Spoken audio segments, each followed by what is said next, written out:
உலகெங்கும் உள்ள ரெட்ரோ ஆன்மீகம் நேர்களுக்கு வணக்கம். நான் வித்யா கார்த்திக். ஒவ்வொரு மாதமும் எனக்குன்னு ராசி பலன்கள் பார்த்துக்கிட்டே வரும். நீங்களும் தொடர்ந்து ஆதரவு கொடுத்துட்டே வரீங்க. உங்களுடைய மிகப்பெரிய ஆதரவுக்கு மிக்க நன்றி. இந்த தடவை என்ன பார்க்க போகிறோம் அப்படின்னா, இந்த பிறந்தாச்சு ஹாப்பி நியூ இயர் 2026 வருடம் ஒவ்வொருவருக்கும் உங்களுடைய எல்லா விதமான கனவுகளும் காரிய வெற்றிகளும் இந்த வருஷம் நடந்து உங்களுடைய இஷ்டப்பட்ட மாதிரி இந்த வாழ்க்கை அமையட்டும் என்று நானும் என் மீனாட்சியை பிரார்த்திக்கிறேன்.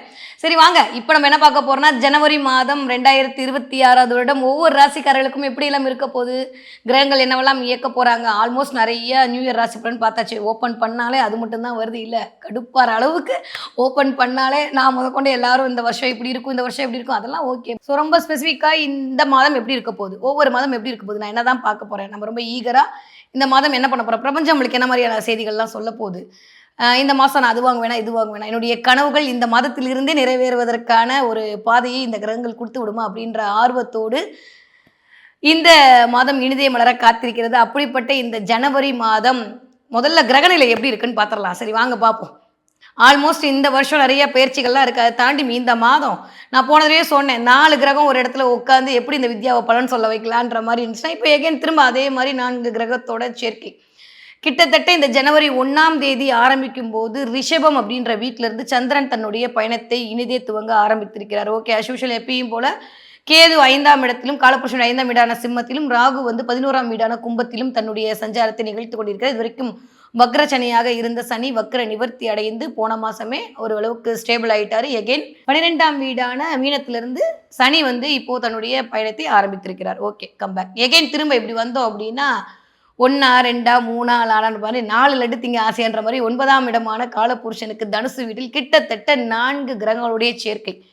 அங்கிருந்து இது வரைக்கும் கடகத்துல இருக்க மாட்டேன் பாய் அப்படின்னு சொல்லிட்டு திரும்ப அப்படியே மிதுன வீட்டில் சஞ்சாரம் பண்ணிட்டு இருக்கக்கூடிய வக்ர குரு, இந்த மாதிரியான ஒரு காம்பினேஷனோட தான் இந்த 2026 வருடம் இனிதே பிறக்க காத்திருக்கிறது. Okay fine.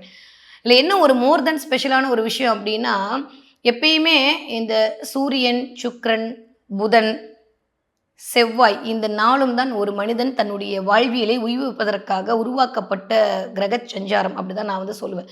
இந்த 4 கிரகம் ஒரே இடத்துல இருந்து அங்கிருந்து குருவுடைய பார்வை படக்கூடிய அமைப்பில் பறக்கக்கூடிய இந்த புத்தாண்டு என்பது என்னை பொறுத்த வரைக்கும் ஒவ்வொரு மனிதருக்கும் மிகச்சரியான விடியலை நோக்கிய ஒரு பயணத்தை ஆரம்பிப்பதற்கான விதையை போடக்கூடிய மாதமாகத்தான் இந்த ஜனவரி மாதம் இனிதே மலர காத்திருக்கிறது. அங்கிருந்து செவ்வாயுடைய பார்வை சனிக்கும், சனியுடைய பார்வை 4 கிரகங்களுக்கும் எழக்கூடிய தன்மையாகவும் இந்த வருடம் இனிதே மலர காத்திருக்கிறது. சரி ஓகே, சரி வாங்க, இப்படி இருக்கக்கூடிய கிரக அமைப்புல இந்த புத்தாண்டு ஜனவரி மாதம் ஒவ்வொரு ராசிக்காரர்களுக்கும் எப்படிலாம் இருக்க போகுது, என்னவெல்லாம் பண்ண போகுது, என்ன மாதிரியான விஷயங்கள்லாம் எக்ஸ்பெக்ட் பண்ணலாம், எதுல கவனமா இருக்கலாம், எதை அச்சீவ் பண்ணலாம் அப்படின்னு பார்க்கலாம்.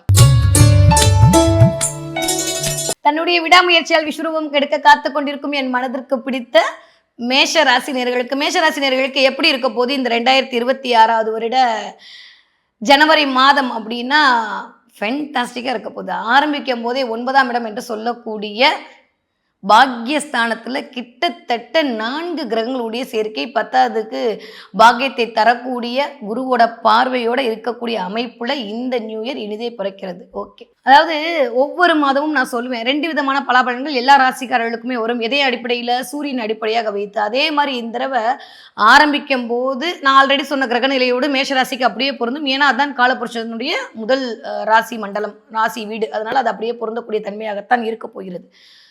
15ஆம் தேதிக்கு அப்புறம் அப்படியே பார்த்தீங்க அப்படின்னா ஆல்மோஸ்ட் என்னது, நான் ரொம்ப நாளாக இங்கேயே உட்காந்துருக்கேன் குரு வீட்டில், எனக்கும் குருக்கும் ஆகாதே, நான் அப்படியே லைட்டாக கிளம்புறேன் பாய் அப்படின்னு சொல்லிட்டு முதலையே 12ஆம் தேதி வாக்கில் சுக்கிரன் என்ன பண்ணுறாரு, மகரத்தை நோக்கி நகரப் போகிறார். ஓகே, அடுத்து 14ஆம் தேதி மதியானம் 3:10 சூரியன் தன்னுடைய பெயர்ச்சியை தனுசு வீட்டிலிருந்து மகரத்தை நோக்கி நகர்த்த ஆரம்பிக்கிறார். இதுதான் மகர சங்கராந்தி. நம்மளுக்கு பொங்கல் வரக்கூடிய தை மாத பிறப்பு நம்ம அனைவருக்கும் தெரியும். ஓகே, அதுக்கப்புறம் அழகா 15ஆம் தேதி செவ்வாய் நானும் வரேன் மாப்பிள்ள அப்படின்ற மாதிரி கிளம்பி அங்கே போய் உட்கார போறாரு.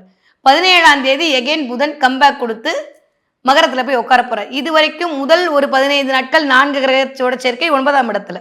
அடுத்த ஒரு 15ஆம் தேதியிலிருந்து ஒரு 30ஆம் தேதி வரைக்கும் 4 கிரக சேர்க்கை 10ஆம் இடத்துல. வேற என்ன சாமி வேணும்? மேச ராசிக்காரங்க காட்டுல மழை தான். அந்த அளவுக்கான மிகச்சரியான ராஜயோகம், ஃபென்டாஸ்டிக்கான டைம் பீரியட். என்ன அப்படின்னா ராசிநாதன் உச்சம் அடைகிறார். ஸோ மேசராசிக்காரங்களுக்கு எனக்கு தெரிஞ்சு நான் கரெக்டாக உங்களுக்கு பலன் சொல்லணும் அப்படின்னா ஆஃப்டர் 15ஆம் தேதிக்கு அப்புறம் பயங்கரமான கான்ஃபிடென்ட் பவர் இன்க்ரீஸ் ஆகும். செல்ஃப் அலோனாக நிற்பீங்க.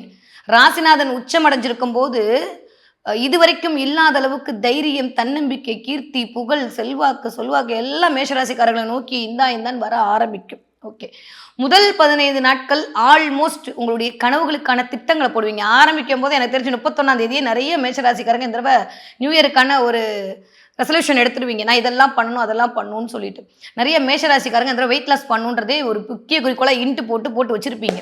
அதற்கான அமைப்பை மிஸ்டர் செவ்வாய் கொடுப்பார். ஏன்னா செவ்வாயே உடல் வலிமையை சொல்லக்கூடிய பிளானட் தான். அது போய் உட்காந்துருக்கும் போது கொஞ்சம் வெயிட் லாஸ் பண்ணணும், கொஞ்சம் சோம்பேறித்தனமாக இருக்கும், இந்த தடவையாவது நம்ம சுறுசுறுப்பாக ஆயிடணும் அப்படின்ற மாதிரி நிறைய செக்லிஸ்ட்லாம் போட்டு தான் இந்த நியூ இயரை வந்து மேஷராசிக்காரங்க வரவேற்கவே காத்திருப்பீங்க. கிரகணமும் உங்களை அப்படித்தான் இயக்க இருக்கு. மேஷராசிக்காரங்களை பொறுத்த வரைக்கும் 15ஆம் தேதிக்கு அப்புறம் தாறுமாறு தர்பாவாக இருக்க போகுது. வேற மாதிரியான ஃபென்டாஸ்டிக்கான டைம் பீரியட். கிட்டத்தட்ட 4 கிரகங்களுடைய சேர்க்கை. 2ஆம் வீட்டு அதிபதி 10ஆம் இடத்துல இருக்கிறது, 3ஆம் வீட்டு அதிபதி 10ஆம் இடத்துல இருக்கிறது, ராசிநாதன் உச்சம் பெற்று இருத்தல், இந்த மாதிரியான ஒரு காரகத்துவம். இதுவரைக்கும் வேலைன்ற இடத்துல யாரெல்லாம் தவிச்சிட்டு இருந்தீங்களோ வேலையில் ஸ்டாண்டர்டோட நிற்க போறீங்க. மேஷராசி பெண்களுக்கு வாவ் சூப்பராக இருக்கு.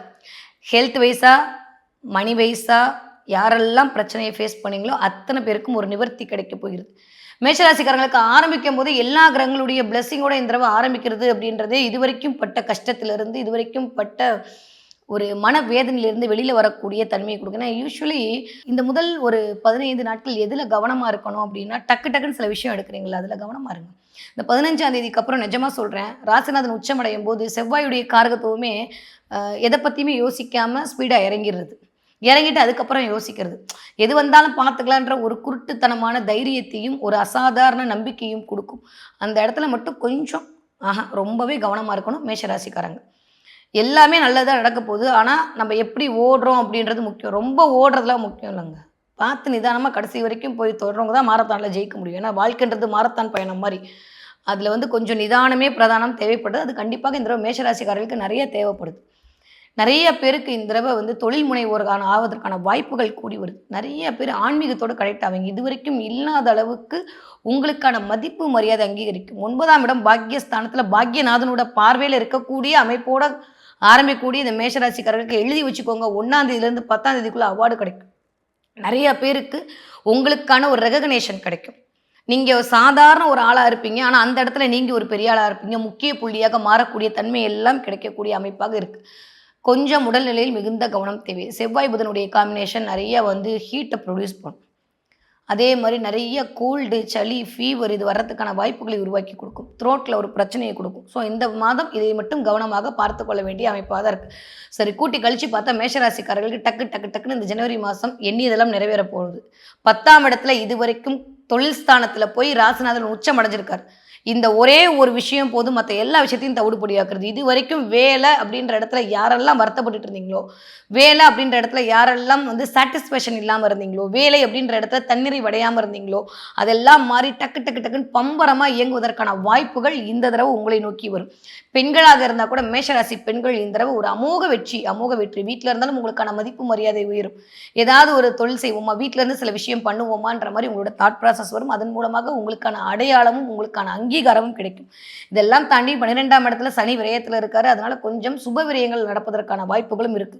அப்போ நிறைய பேர் இன்வெஸ்ட் பண்ணி சில விஷயத்தை தொடங்குவதற்கு இது சரியான ரைட் டைம். இப்போ கரெக்டாக பண்ணீங்கன்னா ஒரு 30 வருஷம் உங்களை அடிச்சுக்க முடியாது. அந்த அளவுக்கு எகைன் இந்த மாதிரியான ஒரு பிளான்டரி பொசிஷன் வரதுக்கு எனக்கு தெரிஞ்சு 28-29 வருஷம் ஆகலாம். அந்த அளவுக்கான நேரத்தை சரியாக முறையாக மேஷராசிக்காரர்கள் பயன்படுத்தி கொண்டீர்களே ஆனால் விஸ்வரூப வெற்றி தான். வளர்ச்சியோட உச்சத்தில் தான் இருப்பீங்க அப்படின்னு தான் சொல்ல முடியும். அந்தளவுக்கு ரொம்ப நல்லா இருக்குது. ஸோ நெகட்டிவாக பார்த்தோன்னா ஹெல்த் வைஸ் ரொம்ப பார்த்துக்கணும். சளி தொந்தரவு வராமல் பார்த்துக்கணும். கொஞ்சம் கோல்டு பிடிக்கும், த்ரோட்டில் பிரச்சனை வரும். அதே மாதிரி அடி வயிறு கழிவுகள் போகிற இடத்துல கொஞ்சம் கேஸ்ட்ரிக் ஆகிறது இந்த மாதிரியான இடத்த இண்டிகேட் பண்ணும். அதனால் இந்த இடத்துல மட்டும் கொஞ்சம் கவனமாக இருந்து கொண்டால் போதும். யார்? மேஷராசிக்காரர்களுக்கு. ஓகே, படிக்கிற மேஷராசி குழந்தைங்க எப்படி இருப்பீங்க? ஃபென்டாஸ்டிக்காக இருக்கும். மேஷராசிக்கார குழந்தைங்க இது வரைக்கும் இல்லாத அளவுக்கு எக்ஸ்ட்ரா கரிக்குலர் ஆக்டிவிட்டிஸில் பிச்சு படல் எடுப்பீங்க.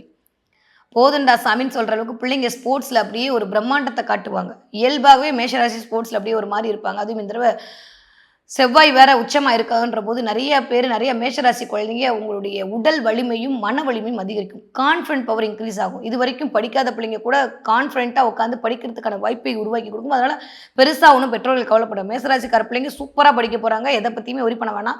தை பிறந்தா வழி பிறக்குன்ற மாதிரி இது வரைக்கும் ஒன்றுமே இல்லாத மேஷராசி பிள்ளைங்க கூட இந்த தடவை அப்படி வேற லெவல் டிரான்ஸ்ஃபர்மேஷன் கொடுக்க போகிறாங்க. ஓகே, 20 வயதுலேருந்து 40 வயது இருக்கக்கூடிய மேஷராசிக்காரர்களுக்கு தொட்டதெல்லாம் தொடங்க போகுது. திருமணம், கல்யாணம், காதல், குழந்தை எல்லாம் இந்தான்னு கொடுக்க போகுது. 9ஆம் இடத்துலையும் 10ஆம் இடத்துலையும் உட்காந்துருக்கக்கூடிய அமைப்புன்றது சாதாரண விஷயம் இல்லை. ரொம்ப சந்தோஷமாக இந்த நான் மேஷராசிக்காரர்களுக்கு பலன் சொல்கிறேன். அந்தளவுக்கு நல்லவே எல்லாம் கூடி வரக்கூடிய காலகட்டமாகத்தான் இருக்கிறது. ஓகே, நிறைய பேர் வீட்டில் கொஞ்சம் 12ஆம் இடத்து சனி அதோட பார்வை 2ஆம் வீட்டுக்கு விழுகிறது. 2ஆம் வீட்டு அதிபதியும் 10ஆம் இடத்துல உட்காந்துருக்கிற போது கொஞ்சம் இந்த 20 வயதுலேருந்து 40 வயது ஒத்த மேஷராசிக்காரர்கள் கொஞ்சம் வேலையிலே ஃபோக்கஸ் பண்ணுறனால வீட்டில் கொஞ்சம் அப்படியே கொஞ்சம் சின்ன சண்டைலாம் சொல்ல வேணாம், நம்ம பாஷையில் சொல்லணும், கொஞ்சம் ஊழல் வருவதற்கான வாய்ப்புகள் உண்டு. எதுக்கு சண்டைலாம் சொல்லிட்டு லைட்டாக ஊழல் எட்டி பார்க்கறதுக்கான வாய்ப்பு ஆஃப்டர் 15ஆம் தேதிக்கு அப்புறம் அதுவே அது கூடலாக மாறிவிடும். அதனால் பெருசாக கவலைப்பட்டுக்க வேணாம். ஸோ அதனால் கொஞ்சம் ஊழல் அதிகரிப்பதற்கான வாய்ப்புகள் இருக்குது. இது வரைக்கும் நான் ஒரு செகண்ட் டிகிரி படிக்கணும், நான் பிஹெச்டி படிக்கணும், நான் வேறு ஆராய்ச்சி படிக்கணும், மேற்படிப்பு படிக்கணும்னு சொல்லி தவிச்சிட்டு இருந்த மேஷராசிக்காரர்களுக்கு இந்த வயது ஒத்தவர்களுக்கு அந்த படிப்பனைக்கான கொடுப்பனை கிடைக்க போகிறது. நீங்கள் நினச்ச காலேஜில் நினச்சபடி சீட்டு கிடைப்பதற்கான வாய்ப்புகளை உருவாக்கி கொடுக்கும். இழுத்துட்டே போனால் எல்லா விஷயமும் டக்குன்னு முடியும். நிறைய பேர் ஆராய்ச்சி படிப்புக்குள்ளே போவீங்க, அதில் அவார்டு வாங்குவீங்க. ஒரு மிகப்பெரிய ராஜயோகம், மிகப்பெரிய ப்ளசன்டபுளான டைம் இனிதே மலர காத்திருக்கிறது இந்த வயது ஒத்தவர்களுக்கு. ஓகே, நீங்கள் 40 வயதுலேருந்து 60 வயது இருக்கக்கூடிய மேஷராசிக்காரர்களுக்கு இதுதாங்க இந்த வருஷம், இந்த மாதம் நீங்கள் ஜெயிக்காட்டி 29 வருஷம் வெயிட் பண்ணணும். நான் ரொம்ப அழுத்தமாக இதை சொல்கிறேன். அதனால் எதை பற்றியும் யோசிக்காதீங்க, டக்குன்னு பண்ணுங்க. நான் இப்போ தான் என்ன மேடம் ஆரம்பிக்கும் போது யோசிங்கன்னீங்க, இப்போ டக்குன்னு பண்ணுங்கன்னீங்கன்னா மேஷம் ஒரு 2 விதமான ஒரு பெரிய என்ன சொல்கிறது, ஒன்று முடிவே எடுக்காமல் டக்குன்னு போய் விழுந்துருவாங்க, இல்லையா யோசிச்சுட்டே இருந்து முடிவு எடுக்க மாட்டாங்க. இது ரெண்டுமே மேஷத்தோட ஒரு என்ன சொல்கிறது, ஒரு மாதிரியான இன்பில்டு கேரக்டர். ஸோ அதனால் மேஷராசிக்காரர்களுக்கு எனக்கு தெரிஞ்சு இந்த ஜனவரி மாதம் 40 வயதுலேருந்து 60 வயது இருக்கக்கூடியவர்களுக்குத்தான் விஸ்வரூப வெற்றி. ஏன்னா ஆல்மோஸ்ட் இந்த வயதில் அந்த தசாபுத்திலாம் எடுத்து பார்த்தீங்கன்னா எனக்கு தெரிஞ்ச குரு தசை, ராகு தசை, அப்படியே அதை கடந்து வரக்கூடிய புதன் தசை இந்த அமைப்பில் இருக்குமா, எல்லா பிளானட்டும் சூப்பராக இருக்குது. ஸோ அதனால் பயங்கர வெற்றி இது வரைக்கும் இல்லாத அளவுக்கு இந்த ஜனவரி மாதம் ஆரம்பிக்கும் போதே ஒரு நம்பிக்கை பிறக்கும். அது எங்கேருந்து வருதுன்னு தெரியாது, மிஸ்டர் செவ்வாய் கொடுப்பார். அதுவும் 15ஆம் தேதிக்கு அப்புறம் இது வரைக்கும் இல்லாத அளவுக்கு எக்ஸ்ட்ரா தொழில் தொடங்குவதற்கான வாய்ப்புகள் கிடைக்கும். ஒரு வேலை பார்த்துட்டு இருக்கேன், இன்னொரு பிரான்ச் ஓப்பன் பண்ணலாம், ஒரு வேலை பார்த்துட்டு இருக்கேன், இன்னொன்று பண்ணலாம். ஏற்கனவே நான் சம்பளம் வாங்கிட்டு இருக்கேன், நான் இன்னொரு தனியாக ஒரு இது பண்ணலான்ற மாதிரி நிறைய அது கூட கனெக்ட் ஆவீங்க. ஆல்மோஸ்ட் எனக்கு தெரிஞ்சு 11ஆம் இடத்துல ராகு இருக்கிறது ஹியூஜ் ஃப்ரெண்ட் சர்க்கிளை உருவாக்கி கொடுக்கும். நிறைய தொடர்புகள், மக்கள் தொடர்புகள் கிடைக்கும். அதன் மூலமாக ஒரு ஆதாயம் கிடைக்கும். பெரிய பெரிய செலிபிரிட்டி யோகம். ஸோ மேஷராசிக்காரர்களுக்கு 40 60 வயதுக்காரர்களுக்கு சூப்பராக இருக்குது. ஆரோக்கியத்தில் கவனம் தேவை. முதுகு தண்டுவடம், முதுகு பிரச்சனை பண்ணியே தீரும். அதே மாதிரி கால் வலி வரும், அடிக்கடி தலைவலி வரும். இதை மட்டும் நீங்கள் பார்த்துக்கிட்டிங்கன்னா இந்த மாதம் வரக்கூடியது எல்லாமே சூப்பராக இருக்க போகுது. 60 வயது தாண்டிய மேஷராசிக்காரர்களுக்கு நினைவுகளால் சொல்ல போகிறீங்க. நிறைய பேர் இந்த தடவை ரொம்ப நாளுக்கு அப்புறம் உங்களுடைய பழைய ஃபோட்டோ எடுத்து பார்க்குறது, நீங்களும் உங்களை ஸ்பௌஸ் இருந்த மாதிரியான ஃபோட்டோ எடுத்து பார்க்குறது. அது தெரிஞ்சு 60 வயசுல இருக்கிற சின்ன வயசு மேஷராசிக்காரர்களுக்கும் இந்த தடவை நினைவுகளால் சொல்ல போகுது. 4 கிரகம் இந்த சுக்கிரன், சூரியன், புதன், செவ்வாய் இந்த காம்பினேஷனாக இருக்கும்போது தெரிஞ்சோ தெரியாமலோ பிடிக்குதோ பிடிக்கலையோ பிடிக்கலாம்லாம் சொல்லக்கூடாது, சரியா? எப்படியோ கல்யாணம் பண்ண ஆல்பத்தை உட்காந்து பார்ப்போம் நம்ம. அது விதி விடாது நம்மளை. எப்படியாவது ஒரு தடவை கல்யாணம் பண்ண ஆல்பத்தை பார்க்கறது, கல்யாணம் பண்ண ஃபோட்டோவை பார்க்கறது, இல்லை யாருடைய கல்யாணத்தில் அட்டன் பண்ணி நம்ம கல்யாண நினைவுகளை ரீகால் பண்ணுறதுன்ற மாதிரி இந்த தடவை மேஷராசிக்காரர்களுக்கு உங்களுடைய விதி வலியதுன்ற மாதிரி நீங்கள் எதுலலாம் மாட்டிக்கிட்டீங்களோ அதை பற்றியான ஒரு ரீகால்லாம் வரப்போது. அது ரொம்ப ஆனந்தத்தை கொடுக்கும். அதன் மூலமாக அந்த டே ரொம்ப இனிமையாக இருக்கும். ஸோ மேஷராசிக்காரர்களை பொறுத்தவரைக்கும் இந்த தடவை உழைப்பால் உயரக்கூடிய நேரமாக இருக்குது. மற்றபடி ரொம்ப எங்களுக்குலாம் ரொமான்ஸுக்கெலாம் டைம் இல்லைங்க, எங்கள்கிட்ட வேறு பேசுறதுக்கு டைம் இல்லைன்ற வார்த்தை கண்டிப்பாக 100க்கு 150% இந்த ஜனவரி மாதத்துலேருந்து 31ஆம் தேதி முடியறதுக்குள்ளே மேஷராசிக்காரங்க வாயில வரப்போகுது. குழந்தையாக இருந்தாலும் சரி, அது 60 வயதுக்காரங்களாக இருந்தாலும் சரி, அந்த அளவுக்கு கிரகங்கள் உங்களை இயக்குவதற்கு தயாராக இருக்குது. ஸோ மேஷராசிக்காரர்களுக்கு விஸ்வரூப வெற்றி இனிதே மலர காத்திருக்கிறது. ஓகே, இந்த தடவை நீங்கள் என்ன தெய்வத்தை வழிபாடு செய்ய வேண்டும் அப்படின்னு சொல்லி பார்த்தீங்கன்னா, முருகப்பெருமானுடைய வழிபாடு உங்களுக்கு மிகப்பெரிய முன்னேற்றத்தை கொண்டு வந்து கொடுக்கும். எப்பேற்பட்ட நேச்சுரல் ஹாரோஸ்கோப் மோசமாக இருக்குது, இதுக்கப்புறம் நீங்கள் முன்னேறவே மாட்டீங்கன்ற மாதிரி இருந்தாலும் கூட இப்போ இருக்கக்கூடிய கோச்சார கிரகங்கள் மேஷராசிக்காரர்களுக்கு வலு சேர்க்கக்கூடிய தன்மையாக இருக்கிறனால முருகப்பெருமானுடைய வழிபாடு உங்களுக்கு மிகப்பெரிய மேன்மையை கொண்டு வந்து கொடுக்கும். நிறைய பேருக்கு இந்த 1ஆம் தேதியிலிருந்து 30 அதுவும் எஸ்பெஷலி ஆஃப்டர் 10 தேதிக்கு அப்புறம் 20, 25 தேதிக்குள்ள முருகனுடைய பிரசாதம் உங்க கையில கிடைக்கும். கிடைச்சா எனக்கு கமெண்ட்ல சொல்லுங்க. முருகனுடைய விபூதி கிடைக்கிறது, முருகனுடைய பிரசாதம் கிடைக்கிறது. திடீர்னு யாரோ ஒருத்தவங்க முருகன் கோயிலுக்கு போயிட்டு வந்து உங்க கையில ஏதோ ஒன்று கொடுக்கறது, நீ வராட்டி என்னப்பா நான் உன்னை தேடி வரேன்ற மாதிரி முருகன் உங்களை தேடி வருவார். அந்த அளவுக்கு மேஷராசிக்காரர்களுக்கு முருகமயமா இந்த வருடம் இனிதே மலர காத்திருக்கிறது. முருகனை பிடிச்சுக்கிட்டவங்க கண்டிப்பாக முன்னேற்ற பாதையை நோக்கி நடைபோட காத்திருக்கக்கூடிய நேரமாகத்தான் இருக்கிறது. ஓகே, இந்த தடவை மேஷராசிக்காரங்க என்ன பார்ப்பீங்க அப்படின்னா, நிறைய பேருக்கு வேல் கண்ணில் படும். வீட்டில் திடீர்னு வேல் யாராவது கொண்டு வந்து கொடுப்பாங்க, வேல் பூஜை பண்ணலான்னு தோணும், இல்லை வேல் பூஜையில் நீங்கள் கலந்துப்பீங்க. இது வரைக்கும் இல்லாத அளவுக்கு வேல் வேல் வேல்னு திரும்புற இடமெல்லாம் வேலா தெரியும். போன வாரம் தானே பார்த்தீங்கன்னா இந்த பக்கம் வேற மாதிரி தெரியும்.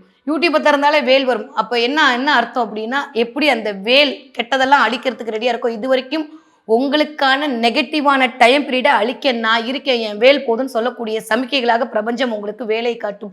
வேல் பார்த்தீங்கன்னா எனக்கு கமெண்ட்ல சொல்லுங்க. வேல் பார்த்த நொடியிலிருந்து உங்களுக்கான வேலை ஆரம்பித்து விட்டது, பிரபஞ்சம் உங்களை இயக்க தயாராகி விட்டது என்று அர்த்தம். ஸோ எக்ஸ்ட்ராடினரியான டைம் பீரியட் மேஷராசிக்காரர்களுக்கு இந்த ஜனவரி மாதம் இனிதே மலர காத்திருக்கிறது.